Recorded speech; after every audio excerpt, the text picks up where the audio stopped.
Okay guys, another day, another Kriega unboxing tayo. Actually, sino-showcase ko lang to. Pero unboxing na din.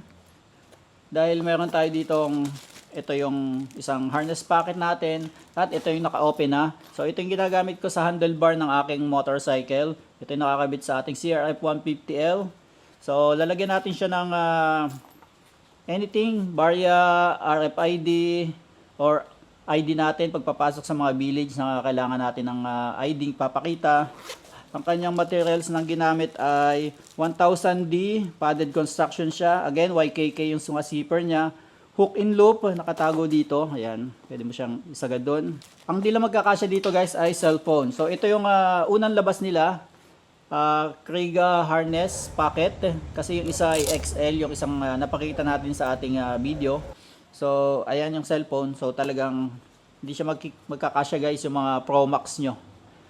Ayan. So, kung gusto niyo magkasya yung cellphone, yung Kriega Harness XL ang kunin nyo. XL siya. So, meron siya ditong Velcro strap sa likod. Ayan. Tatlo din siya kagaya ng Harness Packet XL. Pwede nyo ilagay din siya sa belt nyo or sa belt bag kagaya ng R3 at sa mga Kriega backpack. So, ganyan ang itsura niya guys kapag nakakabit sa Kriega na backpack. Ito ang itsura niya kapag nasa Kriega R3 na belt bag. I'm sure kilala niyo itong R3 na to. Sikat na sikat to sa mga rider. So, kung gusto mo ng additional packet, kabit mo lang tong Kriega na to. Okay, sa presyong 2,450, check nyo sa Kriega Manila para sa updated price at saka sa Facebook page nila.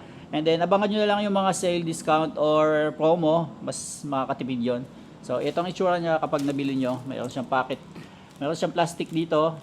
Ayan, ito yung harness packet. Alright, thank you for watching. Bye-bye.